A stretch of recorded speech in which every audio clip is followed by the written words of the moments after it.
When sex offenders leave prison, Rhode Island law requires them to register with police in the community where they live.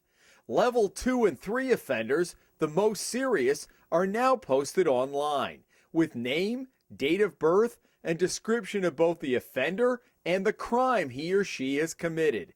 And there's a picture. In 2008, the General Assembly amended the law to make it a felony for any offender to live within 300 feet of a school, public or private. The original proposal had been 500 feet. An investigation by the Hummel Report found 17 out of the 136 level 2 or 3 offenders registered with the Providence Police Department living within that 300-foot buffer zone.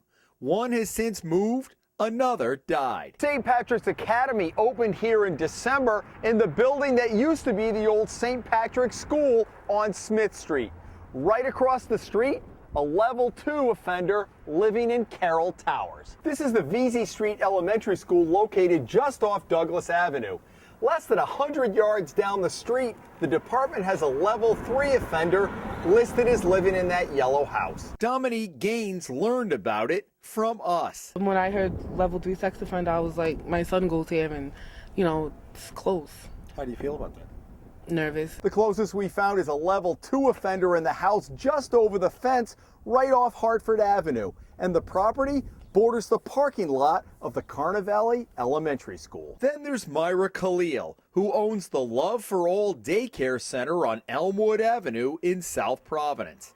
The police have notified her in the past that sex offenders were moving into the neighborhood, but didn't used to give her an address. It wasn't until we contacted her that she learned 3 level 3 offenders are living in this building 200 feet north of her daycare and 300 feet across the street from the Gilbert Stewart Middle School, just off Elmwood Avenue. How often do those notifications come? Every so often, maybe once a month, every other month. And how do you hear from the police department? We don't hear from them, they just mail it to us. And up until recently, the Providence Police Department was not providing an address. Would it be helpful for you to have the address? Yeah, it will be very helpful. That way we can identify the addresses and relate it to the places that we already own. Because when I called you a couple of days ago, you were unaware about 292 Elmwood No, Avenue. I know there's a homeless shelter. I just didn't know that these people have been identified as sexual predators because we don't have them in our system. And while Myra Khalil says she has to follow the Department of Education guidelines for her program, there is some question whether a daycare center like hers is a school under the definition of the statute. Providence has a lot of sex offenders residing there, and as we deploy our resources, those caseloads tend to be somewhat higher than in other parts of the state. Corrections Director A.T. Wall says when sex offenders are released, they are told by their probation officers about the 300-foot rule and have to sign a form acknowledging they were notified. Violating the law is a felony carrying up to 5 years in prison. Another important piece of that process is the duty to register. Our institutional staff explained that under Rhode Island law, a sex offender is required to notify the police department in the city or town where he's going to reside. We put them on notice. We explain the law's requirements. They acknowledge in writing that they've been told of this duty to register, and we send a copy to the local police department. The last count were 446 registered sex offenders in the city of Providence, level 1, 2, and 3s combined. Major Keith Tucker oversees the full-time Providence police officer assigned to the department's sex offender unit. People coming in, notifications, they go out and do compliance checks. I guess people see this law and then they wonder where the police fit in and where corrections fit in. Let me just get your initial reaction to that. When we sent you that list and we had this, what is your reaction to that? Well, it's important to us to be up on where people are living. It is the law. The 300 feet is the law. The issue, I think, is our ability to go out there and be up on this all the time. I think there's a lot of communications between us and corrections, probation, and parole. I mean, we become aware of these things and we do act on them. For years, the Urban League of Rhode Island has run a shelter on Prairie Avenue that currently houses a dozen level 2 and 3 sex offenders. The property borders Flynn Elementary School, which closed last summer, but had been open for years before that, well within the 300-foot zone. A police substation and state probation parole office is housed in the same building as the shelter, with a clear view of the school. Director Wall says the 300-foot rule isn't as clear-cut as it may seem. 300 feet's a pretty close range.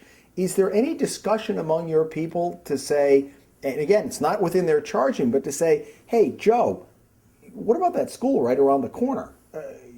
Is there any problem with that? Does that dialogue go on in your department, or should it go on? It does go on. The fact is that we know that individuals are not supposed to be living within 300 feet of a school. We also know that the overriding goal for our department and for the police is to avoid reoffense. And the key to it is stability. And so it presents a dilemma for us, because the fact of the matter is that somebody who has a place where they reside each evening, and it's known, is somebody whose living situation is more stable than if they are moving around night to night, and they are less likely to reoffend. In addition, we want to know where you are. We don't want to drive you underground. And so while we might take note of the fact that you're living within 300 feet of a school, and that would be part of continual conversation that occurs with the police, it's not the sole focus for our probation officers.